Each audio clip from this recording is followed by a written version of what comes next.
Want to join NASA on a historic mission of discovery? The first ever spacecraft to the Sun, NASA's Parker Solar Probe, will launch this year on a course of extreme exploration. Parker Solar Probe is going to help us learn about how the Sun works and how it affects life and technique here on Earth. Add your name.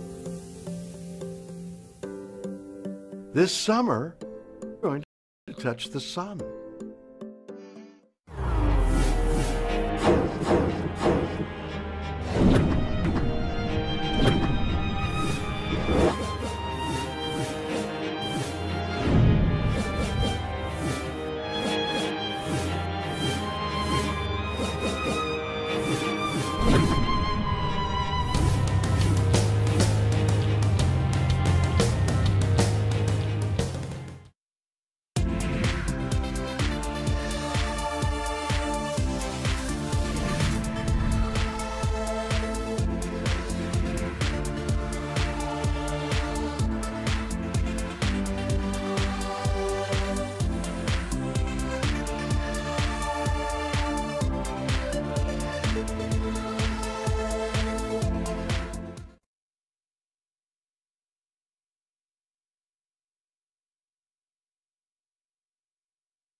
Houston, this is Station. I'm ready for the event.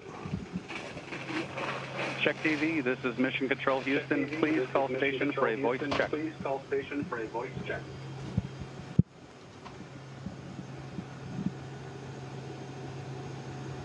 Station, this is Daniel.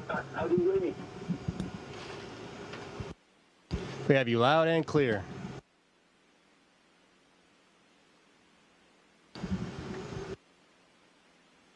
On the spot.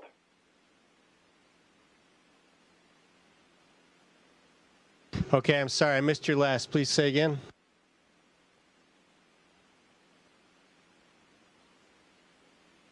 I think we have a good connection. We can hear you fine. There is no trouble at all.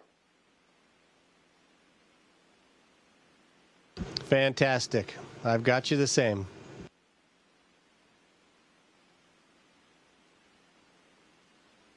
That's perfect. Hello, Drew. It's great to hear you. It's great to see you. And thank you so much for joining us from the orbit. How are you doing?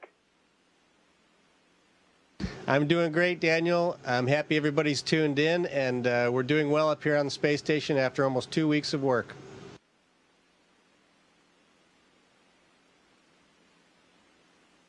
You are flying at 7.6 kilometers per second. Where are you right now? What region of Earth can you see when you look out over the window of ISS? That's a good question. Stand by a second.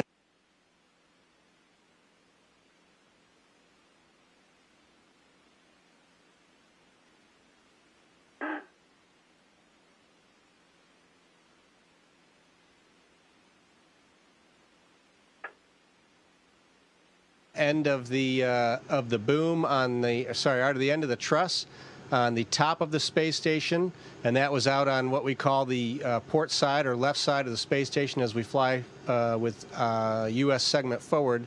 And then the work that I did was installing some external wireless antennas to help with an experiment to monitor vegetation and Earth from orbit on ISS.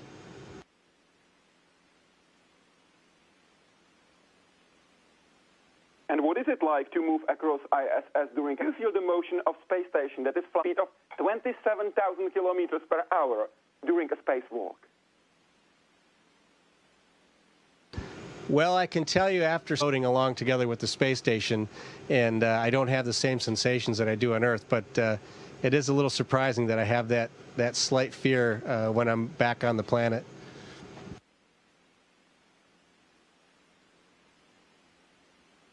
Indeed, is that right? That it's on ISS better than on a cliff on Earth? I would say so. Tell them about the ride at Kima that you love so much, hon. Yeah, that's a funny story as well. There's a roller coaster at an amusement park that's nearby our home, and it's so fast and furious. and a little bit rough that I don't actually like riding on it. And normally.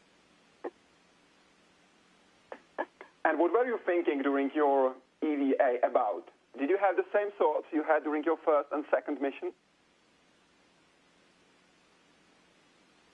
I would say so. I felt on this one I was busy to the point that I was fairly focused on my tasks. As I said, it had been a long time since I'd been outside working in the spacesuit, so it did take some additional focus for me to get the task done and try not to make any mistakes or errors. But the view, I did take some time to enjoy the view of Earth from the spacesuit. In fact, just before I came back inside the hatch, I took some pictures that were very unique and specific with me just wearing the spacesuit and looking down on the Earth.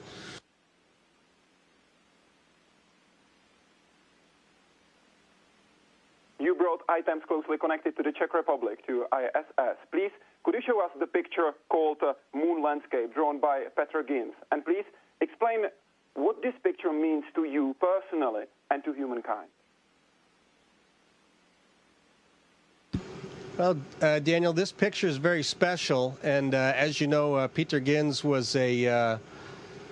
was an individual, a young teenager who lost his life at Auschwitz, and at the age of 14 years old. And he was originally from in the Terezin concentration camp, but he was quite an artist and a scientist at heart, and also a visionary. And he drew this magnificent picture of the Earth as viewed from the moon. It's quite spectacular and breathtaking. And what's special to me about this drawing is the fact to complete that mission for Elan and also honor the memory of Petr and all the six. Video, we have the copy of Cosmic Songs and the little mole that you took to space.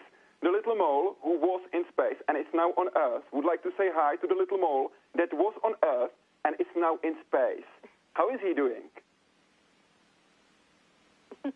Yeah, here he is right here. This little mole flew with me on the Soyuz spacecraft, and I like to think of him as Kurtek's little brother or son of Kurtek. And he hangs out with me each night in my sleep cabin and, of course, had that wild ride on the Soyuz spacecraft. But here he is floating. He's always got a smile on his face, so it's always a pleasure to have him around.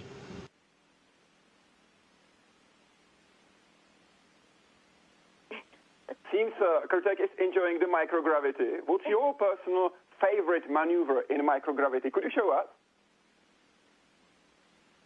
You want me to show you Kurtek's favorite maneuver? I'm not sure he has one yet. My favorite maneuver is to try to do somersaults, but that's a little tricky in here.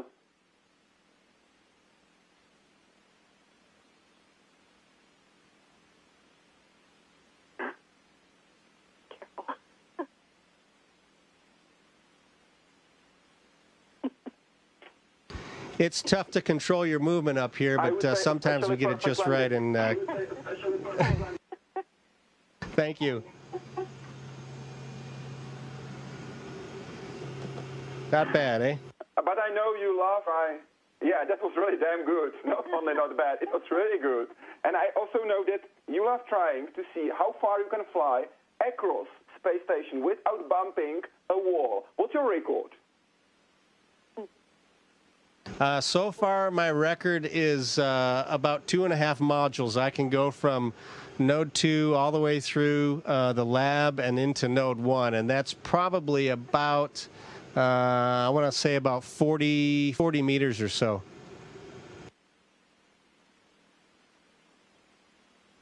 It results in equal opposite force applied in the opposite direction.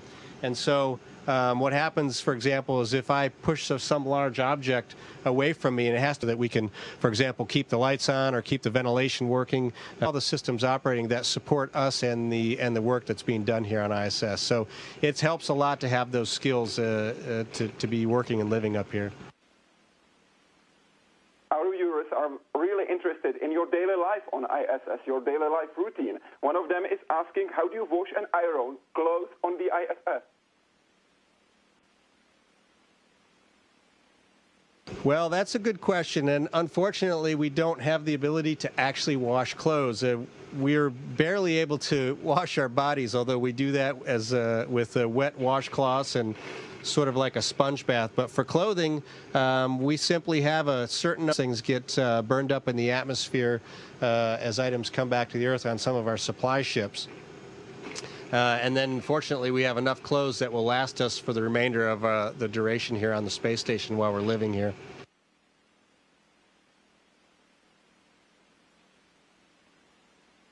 So you are wearing one T-shirt for a few weeks or several weeks. Is that right? Yeah, essentially, I get a pair of underwear every 3 days. I get a new shirt every week. And I get new socks every week. The pants last about 30 days, and then we have a lot of other items that we use. But generally, it's the frequently used items last between 3 and 7 days.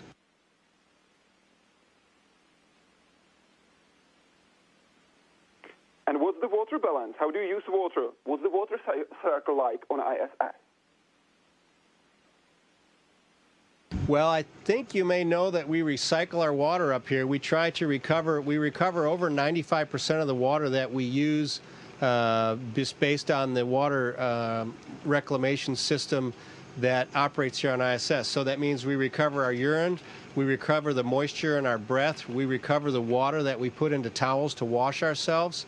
And the cycle, I'm told, or I was just told by our environmental control systems engineers in Houston, that the cycle with 4 people on orbit contributing to the urine repositories takes about 2 to 3 days to go from actual urine into fresh and drinkable water.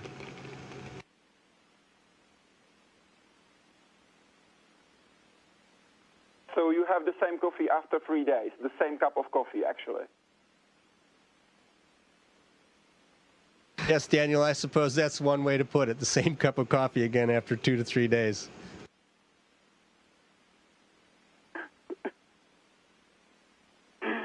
This is a photo you posted on Twitter saying, I'm quoting, enjoying eating fresh grown lettuce from the veggie experiment on ISS. Do vegetables grown on ISS taste the same as grown? We do grow vegetables right now. Well, right now we're growing lettuce, in the future is to grow other vegetables, but the lettuce is quite delicious. We get to sample it every week or so. We've had to sample the lettuce, so 2 times over 2 weeks, and it's quite delicious. It doesn't require any of new items. But please let us know what it's going to be like and what the vegetable will be available. I would just say, Daniel, I'm sorry, I'm looking for Kurtek. I don't know where he flew off to, and somehow I let go of him, and now he's gone. So if anybody sees Kurtek floating, please let me know if you see him.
time as a student at FSU prepared you for what you do today?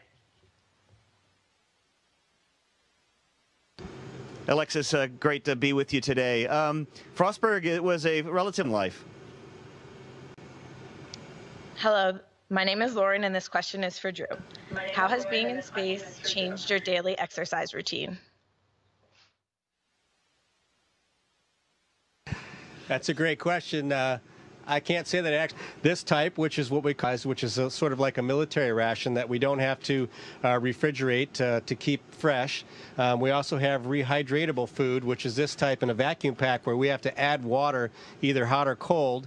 And then the final item we have is what we call off-the-shelf items like candy, chocolate-coated candies and things like that that we can just eat just like you do out of a package on Earth. And so that's the three types of food we have, and we're all of us are allocated about 3,000 kilocalories of food each day, and that lasts us the entire mission, and when we start to run out, we ask the Earth to send up more. Hi, my name is Zach, and this question is from Bowie State University, and is for Ricky. Is water released during a Soyuz launch like it was during a shuttle launch? Hey, great to be talking to Bowie State University today. My wife is a graduate of the school and actually worked as an educator. It still works as an educator to this day. We were actually talking about that today. The shuttle launch is it's a massive controlled explosion, and the reason we release water, we would release water during a shuttle launch is the sound would be so strong that would actually destroy the infrastructure that's holding the rocket in place. So we would dump a whole lot of water to dampen the effect of just the sound. The Soyuz is a much smaller rocket, and therefore it's not required. The water suppression system is not required. Also, Soyuz launches out in the middle of the desert. There is a nearby river, but water is a precious resource there. So even if it was required, it would probably be a bit of a challenge to provide it in the quantities that we were able to provide in Florida. Hello, my name is Amanda, and this question is for Drew. What is your specific role on the space station, and how do you work as a team? That's a great question. My role is to stay out of trouble, and the way we work on it as a team is by each of us keeping the others out of trouble. But our jobs primarily are to be the hands, eyes, and ears of the researchers on the ground that have designed the experiments and the work here for us in space. So we keep the experiments running, make sure that the data gets returned to Earth, and we also keep the space station itself running, and that's really the job of all of us. Hello, my name is Jensen, and my question is for Ricky. How do you rehydrate the food in space, and does it taste the same?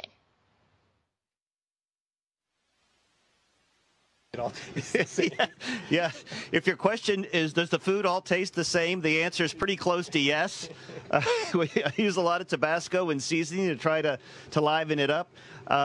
We actually process all of the water that's produced here on station. We gather up all the humidity in the air. We actually process all the urine that goes into the toilet and make very, very pure drinking water. And we have a water dispenser. Each of these little packets that you see has a little nozzle on it. And we just put it in the dispenser, and it can dispense hot or cold water to rehydrate the food or to create drinking water. This is how we drink. This is out of just a bag of water.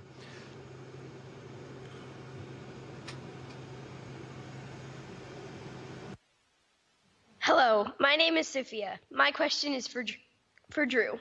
What experience do you have with space debris, and what safeguards are in place to protect astronauts, the capsule, and the space station from collision with debris?